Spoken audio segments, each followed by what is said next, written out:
This is the Let's Go Win podcast with your host, J.M. Ryerson.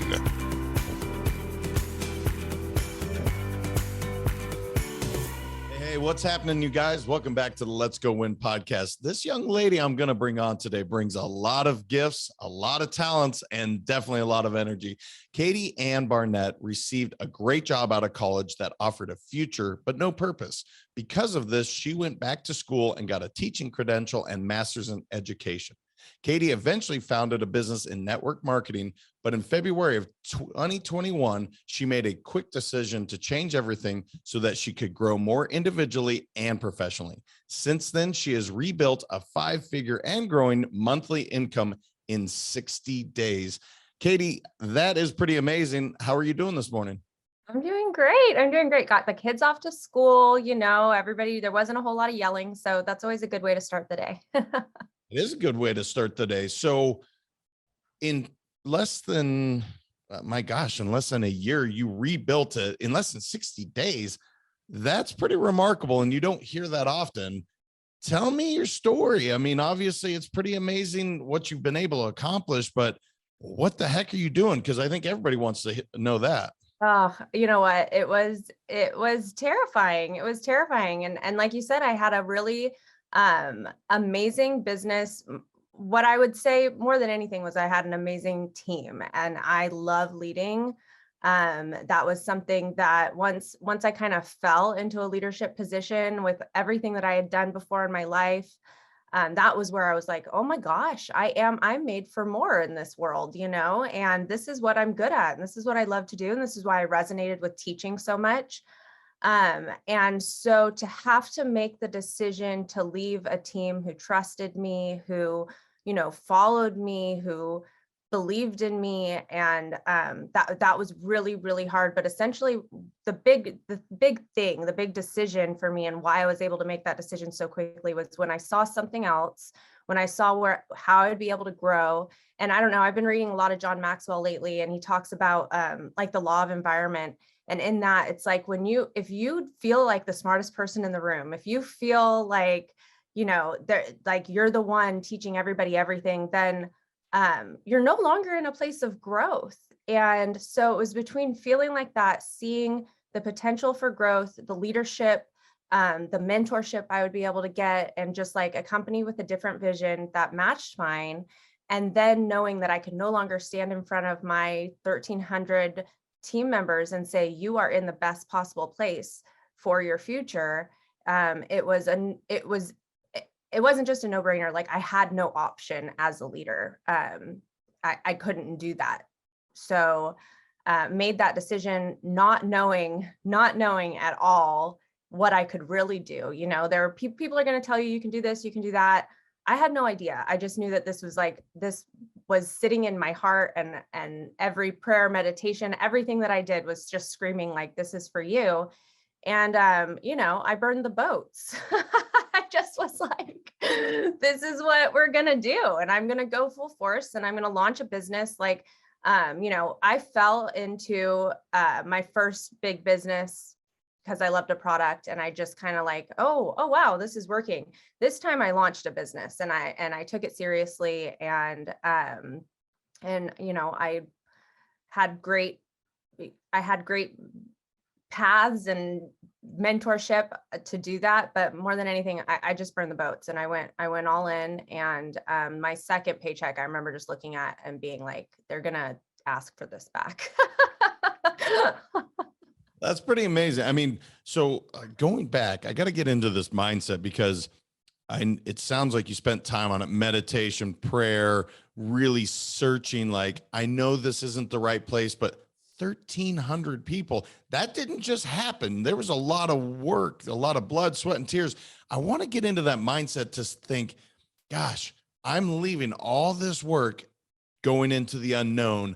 There had to be a little bit of trepidation, I would imagine, but if not, tell us how we can avoid it, because that's pretty remarkable.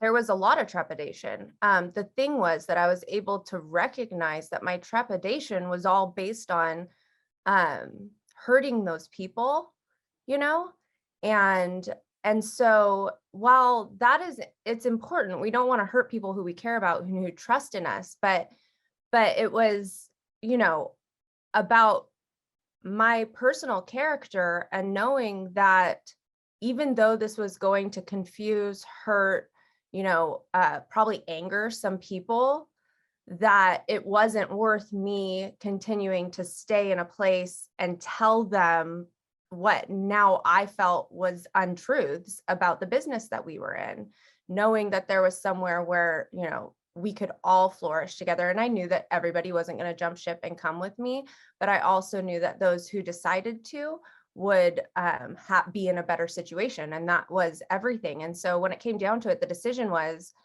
am I going to not make a big choice because of what other people think, as opposed to making the choice that's right for me, that is authentically right for me and my family, and know that even though people aren't going to agree, that I'm doing not only the right thing for me, but for them if they choose to, learn more and come alongside me. So that was really what it came down to, is getting past how people are going to perceive you and what their thoughts are. I had amazing, good, great, best friends there that, some of them I'm still very close with, and other ones still kind of are confused. And I get that. I get it wholeheartedly. But, when it comes down to it, I want everybody to do what's right for them. And that was basically what I told my team when I said goodbye. I'm like, when it comes down to it, I need you guys to know that I always want what's best for you. And I will always tell you to do what's right for you, your family, and good for your heart. This is a business decision. And while my heart is also in it, this is what I know to be the best thing for me. And that's what has to matter over everything else. I mean, well, I'm hearing you have to look in the mirror and you have to know that this is making me whole. It's filling my bucket. And at some point that was lost in that previous, endeavor in that previous company. Reaching out to go find that and leaving those teammates, that is never easy, because I've done it. I've personally done it now twice. But talk to me, they didn't take that second paycheck back. What in the world did you build in 60 days? My goodness. and what's funny is that it's a fraction of the team that I had before. But when you're looking at businesses to partner with, there are a number of things that you really want to pay close attention to. And what I do is I build leaders. That's what I love to do. And different comp plans are going to differ in that way. And this particular comp plan benefits everybody wins. And so as I'm building leaders, they're earning and I'm earning for helping them grow up, and there's also an amazing customer care plan. So I was able to build a huge customer pod or multiple pods because we have a great product that's easy to share. I'm not having to do parties. I'm not having to train people on how to invite a bunch of people I wanted nothing to do with that type of business anymore. So it's just a simple e-commerce business with a product that's in demand, and then a comp plan that was going to, pay me for doing what I do best, which is helping people succeed and helping them grow their own businesses. And so, it was some people came, most people didn't, because I was in a business where it was, and this is another huge point, I was in a business where it was better to sign up and just get a discount. And so you get a lot of that. And I think that a lot of network marketing companies are going to have that kind of setup where it's like, or you can just sign up for this amount of money and you'll get this huge discount off of your products. And it makes more sense to do that once you start really caring about money. Where my new business offers those discounts and all kinds of perks to customers. And so people who want to start the business are here to do business. And that's who I want to work with. And so that in and of itself made a huge difference in what my organization was able to do right out the gates, because the people who wanted to start a business were there to start a business. And I get to train and lead people who want to run a business, as opposed to trying to pull people up who were like, hey, I never wanted to do this in the first place. Yeah, and that internal consumption, that doesn't mean it's bad. No. However, having that additional value, and again, as we talked off air, it's there's a great product that's available, but if it's just internal consumption and that's where it stops, I'm hearing that there's just a missing piece. So tell me how you find these leaders, because I love this. And you already mentioned John Maxwell. I build leaders. So he is all about that, right? Building leaders. That's truly how you're going to change and affect the world. How do you find these people? How are you going about saying, join with me and we are going to grow together? You're going to win. I'm going to win. We're all going to win in this endeavor. I mean, when it comes down to it, you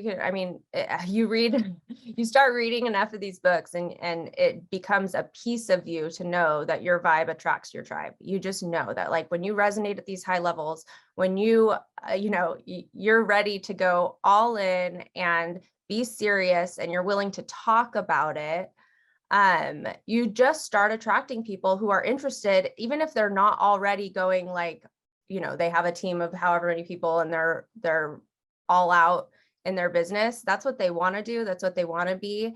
And then, you also get the courage to just start talking to people, and you'll find there are so many more people out there who are in your same realm, or who will bring you up a notch, who are ready to be mentored by you. And, again, I'm like steeped in John Maxwell. I'm actually teaching one of the books to my team right now, because I'm like, hey, if you're not going to do personal development on your own, we're going to do it together.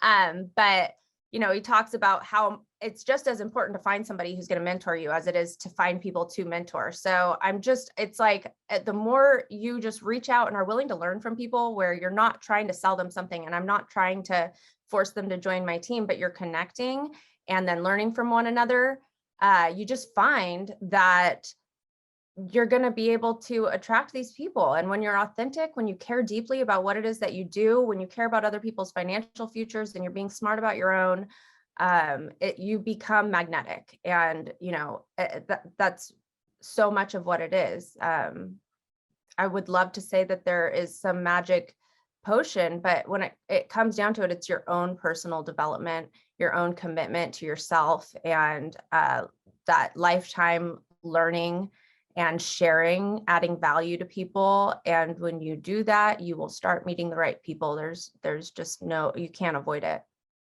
Yeah, I can already tell you, I know the title of your podcast, which is Your Vibe Attracts Your Tribe. I love that. I just got off another podcast and his high vibe tribe. So tribe is really happening to me right now, which is awesome. But so let me ask you, in this world we live in today, are you connecting with them face to face? Are you doing it via social media? How does it look like for you? Because I agree with you, what you put out there, you're literally law of attraction. You are attracting these humans to you. But what is the mechanism that you're using? And maybe it's multi-level. Yeah, I mean, we like to look at it as buckets kind of in our business. We'll talk about, it starts in like a public sphere, maybe in comments or in stories, which aren't quite as public, but connecting that way to then a messenger chat. You guys, I've met some of my just dearest friends via messenger, and then it can go, from there. I want to see faces. And it's funny because, I come from the generation who like stopped talking on the phone, we were like pager codes and then straight to cell phones and not knowing how to answer a phone anymore. And so once I started in this business, I came to a point where I really started to appreciate. I think I had one friend who would always call me and I'm like, dude, what are you doing? We don't talk with voices anymore. Like, that's not a thing. But in business, I started to really embrace it, and it's fun almost to like force people into that situation when they're not used to it. But I'm all about face to face as much as possible. And so if somebody wants to call, I'm like, let's get on my Zoom because I want to see your face and I want to interact. And I have my team spans the globe, so it's not possible for me to get to see everybody. But when it comes to business, no matter what business it is, then when you get to do your conferences, it's so important. Get there, like just get there. Even if I you just need to get there, to not just for the community, for the learning, but to just connect with people and see that you're in a place that really is where you're going to resonate and grow. And then I earned a trip to Cabo this last November, and that was like, it was just food for my soul. We just laughed. Most of the videos we have are us just like laughing our butts off, and enjoying. But when it comes to like the networking and the connecting with people, as personal as I can possibly get, hopefully that equals a Zoom call. If they're more comfortable on the phone, that's fine. And then if I'm able to meet with people in person, I'm absolutely going to do that. Well, I come from the generation, so if you ever get a voicemail from me, don't take it personally. My business partner laughs. He's like, I didn't know voicemail still existed, but you and my mom are the two human beings. So I'm that guy. But I regress. So obviously social media is a part of what you do to connect with people. One of the things you talk about is how social media doesn't have to bring you down. And it sounds like it really actually has helped build up not only your team, but you personally. It sounds like you've made connections. So talk to me about your overall philosophy on social media, how you can use it to your advantage and not get into that comparison game or their life is so great and mine sucks. Talk to me about your overall social media philosophy. Yeah. Okay. So this, I could just go on. I'm going to riff here for a little while. A couple of different things when it comes to social media. For one, if when you get on social media, it brings you down in a way that you feel like people are saying negative things, it's all political, people are arguing, it's always something negative. I don't want you to take this personally, okay? But it's all your fault. And the reason is that the algorithm is feeding you what you are interacting in. The social media it's alive and it's going to give you what you ask for, and you may not be physically asking for it, but when you interact and comment in feeds that are highly political, when you read the article that has the shocking, whatever on it, when you're taking part in these conversations or just the doomsday stuff, you're going to start seeing more and more and more of that.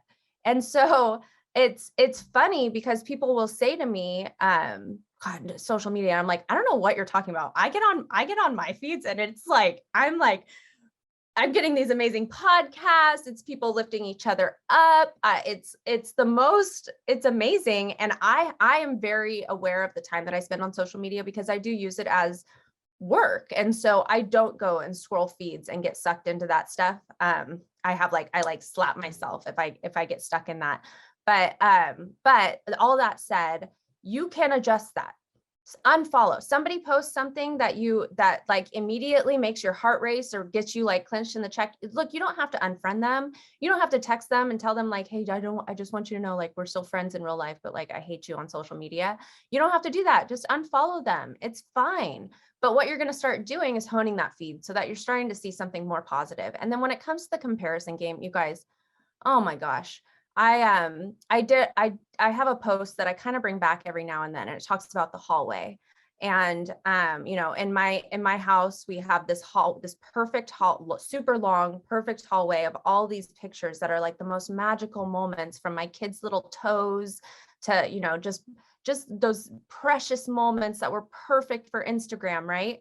I don't have pictures of like the time that I cried while I carried my 3-year-old and his bike and my 1-year-old in my pack and I was screaming at him and the whole neighborhood was listening to me. I don't have the picture of my husband and I screaming at each other at 11 o'clock at night in the kitchen over, who does what more. I don't have those pictures in my hallway. Social media it's just a hallway of pictures. And when you realize that everybody has got the crap, everybody, like we're all just posting the best of the best in there.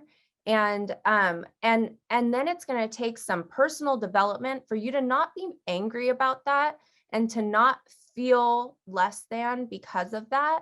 And just know that it's the hallway of it, and it's what people want to do. Now I also say, find the people who are going to be authentic, who are going to talk about the hard stuff, because that's my favorite thing to do, is talk about the hard stuff. I focus a lot on mental health. I focus a lot on therapy. I am like a therapy for lifer. All right. And I need it. And so there are a multitude of people out there who are talking about the real stuff in life. And if you need more of that, then you need to go and find it. But when it comes to like your friends or some of like the most perfect influencers out there, dude, they're still like, they still look like crap when they wake up in the morning. They're still getting in fights. Their kids still poop on the carpet for no godforsaken reason. Like, they've got their things. They're just posting the best of the best. And the more that we can understand that going into social media, and then be happy for them for these moments, just the better you're going to be able to have your relationship there, and utilize it to grow if that's what you're looking to do. Well, again, your intention is very clear that you're using it to be better, to be in a hallway. A happy hallway is, I guess, what I'm going to call that. So for those of us that didn't grow up, we're still using voice, are we talking Instagram, TikTok, Facebook? Kind of school us a little bit on, okay, I'm all in, Katie. I want to look at happy hallway pictures. Where do I go? And give me some maybe tangible things to plug in there. Like, is it energy? Is it manifestation? Is it like personal development? What are you putting in these feeds, or to feed the algorithm, so that you're getting the right stuff? I mean, it's all going to depend on what you're trying to get out of it. I'm on Facebook a lot because that's really where I started. But Instagram is my jam for sure. And, everybody is competing with each other right now. So that's a whole other story to try and figure out what's the best thing to do, where and how. And it's a full-time job to try and keep up with it. I just do what I like to do. And so Instagram is kind of where I'm at for the most part. And you're going to look at, it just depends on what you want. If you're a woman in business, then search the hashtag women in business, search the hashtag women supporting women. That's one of my favorite ones. You're going to find a very big community there of women who are just like supporting each other completely. You can get silly with it, like mom life be hard. And you'll find some moms who are talking about the hard stuff, like nursing can suck. Like, can we talk about it instead of being like, wow, this is just the most beautiful thing. My body's amazing. Yeah. Okay. True. But like, it's hard, your breasts are made for nurse. Sorry. I'm like, this is like one of my favorites. Your breasts are made for nursing. My eyes are made for seeing, and they suck at it. All right. So, if you're struggling in an area of motherhood, know that there's a community out there who will talk to you about it, and who will say the things that you never even knew how to put into words. And if you need help finding those hashtags or those places, then just hit me up. But they are there. And if you're just following like beautiful motherhood, then yeah, it's great. You'll get some inspirational stuff, but they're not going to talk about the hard stuff. And that's what really creates connection and community, even though it doesn't have to be this like constant negativity at all, but it's the authenticity and the realness and just that connection of like, oh, wow, okay, I'm not the only person who feels this way. If you are an entrepreneur, then you get a little bit more new entrepreneur, beginner entrepreneur, start searching those hashtags. You guys, you can learn about real estate. You can learn about investing. You can learn about, anything, playing the ukulele. I learned how to play the ukulele at 38 years old because I decided that I'm not done learning things, and so it doesn't just have to be about personal growth. You can go in any direction. It is, look, depending how you look at the tool, it's either amazing or it's awful. And it's literally, like you said, it's your fault. I love that. Clearly you believe in taking responsibility and not being a victim. That's what I hear when you say it that way. Where did you learn that? Was that all through your personal growth journey? Was there someone specific? I know you've talked about John Maxwell. What was kind of your journey? Because that's, to me, very clear. You don't believe in being a victim, take responsibility, and then go forth. So do you have kind of a path that you can share with people that's really helped you into those that line of thinking? It's so funny that you asked this question. I like woke up this morning early and you're like early waking hours and right before you go to sleep, like this is the best time to be like within your subconscious. Okay. So for prayer, meditation, whatever it is that you do. And I was thinking specifically about this topic because it's so important to me. And, I do a lot of reading. I have embodied that. Like I'm going to take full responsibility for myself, but I have a mentor, Justin Prince, who's one of the greatest entrepreneurs in the world. So much great content on his page, from personal development to leadership and, being an entrepreneur. And I get to work with him, and I've gotten to do a lot with him, but he sent this short little video to a number of us the other day. And it was a while ago. I just keep watching it and sending it to people. But that's essentially what he said to us. He was like, look, what if from now on you take full responsibility? You no longer are entitled to anything. You're not entitled to any amount of money. You're not entitled to any type of leadership. You're not entitled to, your boss doesn't owe you anything. Your kids don't owe you anything. Nobody owes you anything. You're going to take full responsibility for it. You're going to own that. And what happens when you do that is you get free. It's amazing. It's like, okay, I am in control of this boat. What am I going to do with it? Where am I going to go? How am I going to show up? And it's a mind shift for sure. And some people just want to live in that place where, oh, I can't do this because my life is too hard. I have so many kids. I don't have enough time. And, we all have the same 24 hours. Listen, if I were to lay out what my life in the last 5 months has looked like, it's not a bucket of daisies. I'll tell you that much. But I'm not stopping. And I have learned to see the beauty in the journey and the excitement that surrounds knowing that I'm going to continue providing value to others and believing in my future. And I know that it's going to provide. Like, I know that. And that does take some personal development. And, whether it's getting into a devotional, if that's what you do, journaling is huge because you get to learn about yourself when you journal. There's just something different that happens when you take a pen, you put it to paper and you start writing, and without any kind of thought that somebody is going to read it. It's just who you are. Journaling every day, it will change your life alone. But then put yourself into some personal development. And I'll tell you, have you heard of the Headway app? No, this is new for me. Oh my gosh, it's very, very cool. So the Headway app is basically like Cliff Notes versions of every single personal development book that you can find. And it goes into relationships. You can do like tapping. I learned more about tapping the other day. I love tapping, by the way. I do it to my kids to put them to sleep every night. So really everything out there. But if you're looking, you can do like a 28-day leadership, whatever. And it's every book, High Performance Habits, the 5-second rule, Brené Brown to freaking Gabrielle Bernstein, everything under the sun. And I wouldn't say that you should just go and read these short versions, but it's a great way to get yourself into some personal development and then find the book that you really want to start, and dive into all the way. Yeah, again, technology that's provided for that to be able to do that. Otherwise, that would be a book. I don't know how big it would be, but it would be a monster. To be able to put it into that app is remarkable. So I do want to talk, because you said so much in that piece, and so much that resonates with me, especially journaling, guys. I've said it when I'm a guest on other shows.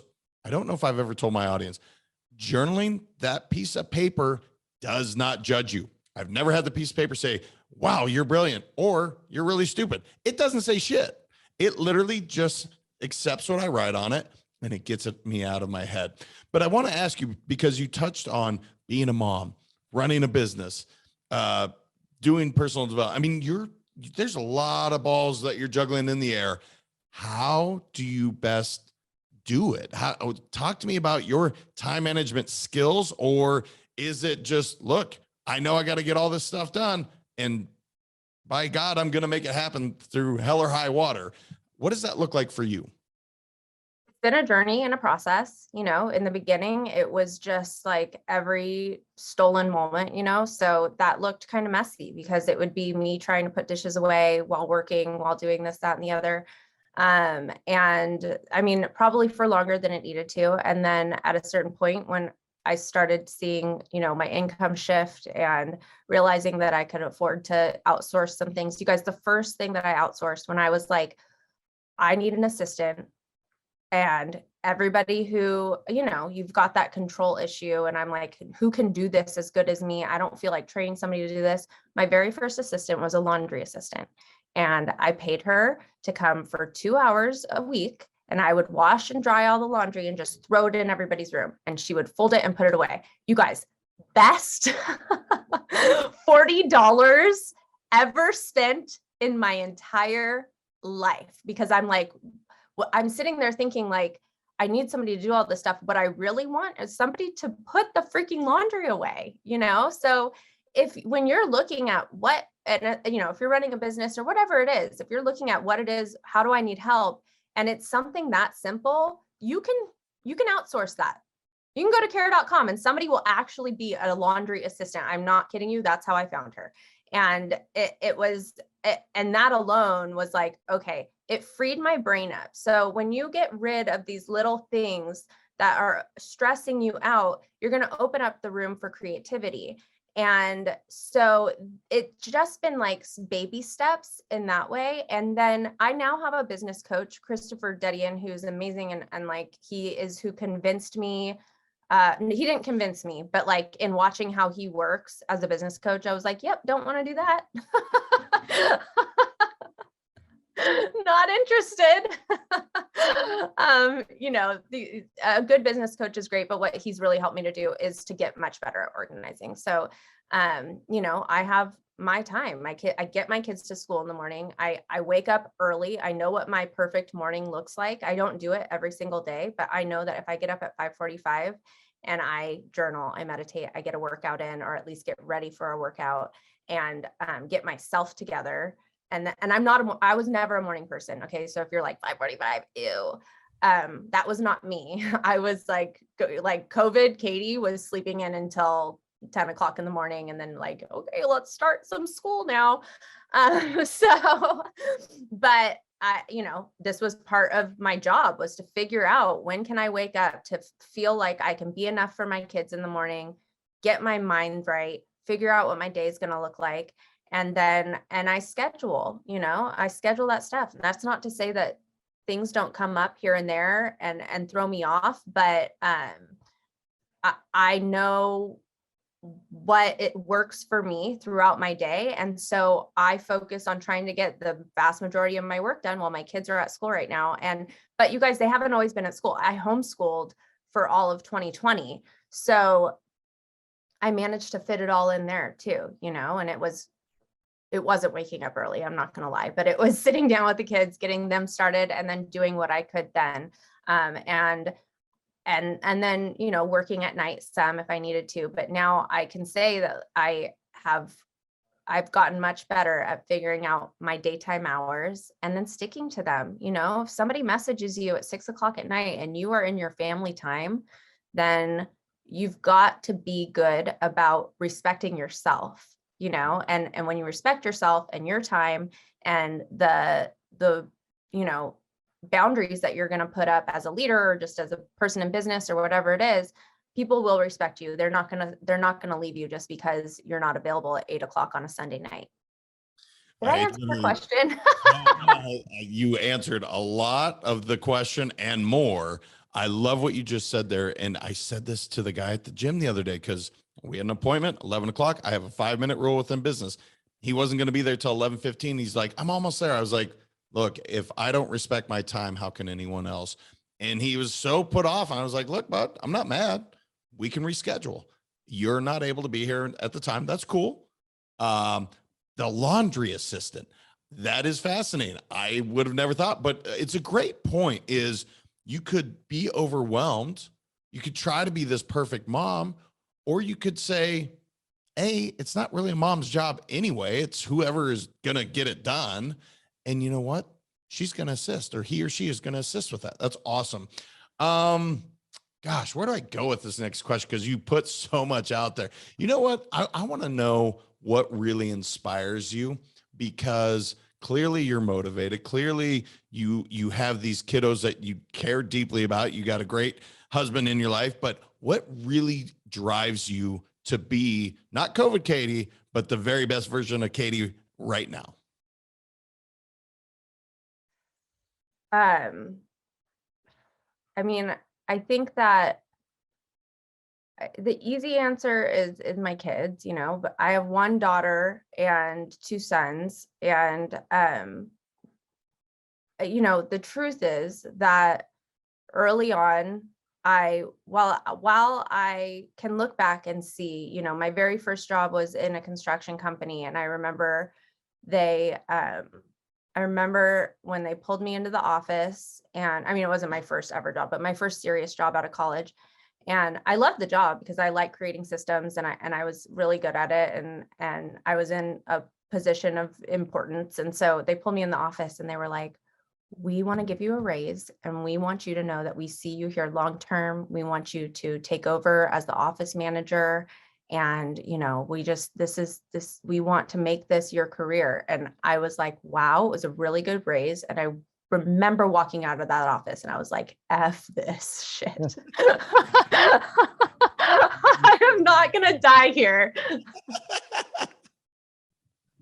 I'm not dying here. And I was young. I was like 23, And so it was like, and I didn't know it at that time, but I was like, I enrolled in my teaching credential program the next day. And then from there, I was like, I don't want to just be a teacher. I want to be able to teach college. So I went and got my master's.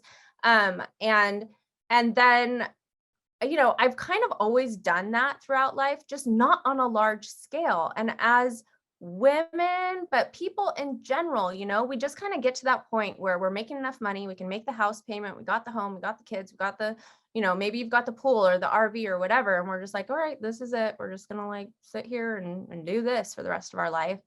And I just know, like, just because I'm 38 years old and have the 3 kids and check boxes, like, I still want to do more. I still want to be more. And I want to show my kids that I can learn how to skateboard when I'm 38, and that I can learn how to get a ukulele, or I can learn how to play the ukulele. And you know what? I can become a millionaire even at this point in my life, and not just my kids, but anybody. You don't have to settle just because it's good. You don't have to. And we dream big for the first little quarter of our life, and then we stop. And that's like the biggest tragedy, I think, in the whole world. And it's something that so much of us do. And so I just want people to consider that they can not settle and go bigger for, at any point. No, I love that, because look, I don't know who put restrictions on when your dreams are done.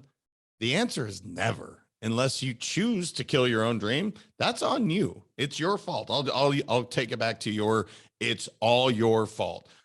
Who cares if you're 40 or 50 or 70, or it doesn't matter. I love that. And your circumstances do not matter. They do not matter. No, you're creating. Take ownership. That's it. You're literally creating. I want to just ask you what I should have known enough to ask, and you're like, dang it, JM, I got to share this with the audience. What do you want to give them? Because maybe there's something I should have asked you, and you're like, I got to share it. Before we start to wrap this up, is there anything that's just pressing in your mind that you're like, I got to say this? Oh my gosh. That's loaded. I feel like I've actually, you've asked all the great questions and that I've gotten to really put it out there. But I think that it's up to you to reach for the things that are going to get you to grow, and you have to figure out what those things are. You have to just keep looking until you find it. If you start a book and it doesn't resonate with you, that's fine. Like, that's okay. That doesn't mean that you fail. Like, find something else. And I guess that's really what it is. Failure is beautiful. You are going to fail. I can promise you that. But if you understand that failure, they're all lessons, they're all leading to something bigger. If you just stop, you're never going to see what it is. And, I actually just shared this, I think yesterday, about the man who back a long time ago, gold rush days, was digging for gold and found this like big vein of gold. And he went, bought all the equipment he needed, like begged, borrowed all this money, right? Brought it all back, and they lost it. Like the gold was gone. They dug for a bit, they got some, but it was gone. They thought that they had this huge mine.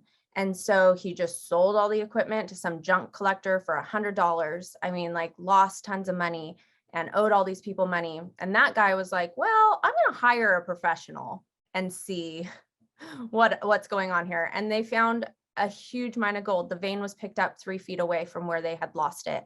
And, I can't remember his name, but he went on to make a lot of money, sold life insurance, but he went on to teach people, look, when you're about to fail, when you fail, when you're ready to quit, like, you may be 3 feet from gold. That means that you are closest to your aha, to your big break, to your everything. And so when you can shift your way of thinking to like, I have times where I'm like, dude, I could just let all this go and sleep in tomorrow and not answer the phone anymore. Like, I could do that. I'm tired right now. And then it remembering that and knowing that, like, no, like in these moments of failure, of doubt, like, I am just that much closer to whatever the next big exciting thing is going to be. And it takes a lot to stay in that mindset. It does, but you can do it. And pouring into yourself daily is going to be absolutely crucial to allowing that to happen so that you can keep going.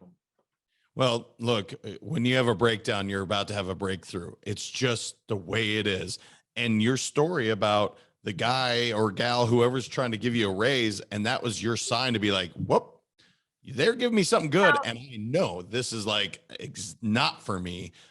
Look, you just have to listen. You got to pay attention to the signs. When something bad is happening, something really good is about to. And by the way, when something really great's going on, don't be shocked if something bad happens. This too shall pass is what comes to mind. So Katie, you've offered a ton of amazing knowledge. You've been able to build these businesses. Where can our listeners connect with you online? Maybe leave you a voicemail, but no, just kidding. Connect with you online and, learn how they can do what you've done and be inspired, because you clearly brought that today. You can go to levelafternext.org to find me in all the different places, but Instagram, I'm Katie Anne Barnett. Same thing on all the other places. I'm not going to say I'm very active on TikTok. I just can't. I can't add it, but I've done some things. But yeah, levelafternext.org is where you'll be able to find kind of all the different ways to connect with me. I love to collaborate. I'd love to chat, answer questions. I help people kind of figure out their brands, and I'll work with companies on how to best share their products and organize their own Instagrams as well. But mostly I just want to add value, inspire, and be inspired. So I would love to be connected. Well, you did that today. I mean, it was a great interview. I have a lot more questions I could ask, but we hit our time, and you did an amazing job. So I appreciate you being here. I appreciate you bringing all these nuggets of wisdom, being vulnerable and authentic, because I think it resonates so well with people. So I really appreciate it. Thank you so much. It's been amazing. Well, you guys, I mean, I hope you go back. I mean, she literally was like one-liner after one-liner. Vibe attracts your tribe, sticks with me. It's all your fault. I love that. There's so much good stuff in there. She brings a ton of energy. I told you, get ready for it. So remember, your mindset matters. You guys are all winners. Let's go win the day. We'll talk to you soon. Thank you so much for listening. If this content is delivering value to you, please make sure to subscribe, rate, and review us. That helps us build this community, and that is what we are all about. Building this community as big as we can, helping as many people as we can, and deliver as much value as possible. Be sure to head over to letsgowinpodcast.com for information on my coaching courses, and make sure to follow us on Facebook, Instagram, and LinkedIn at Let's Go Win 365. Let's go win and transcend in life. This is the Let's Go Win podcast with your host, J.M. Ryerson.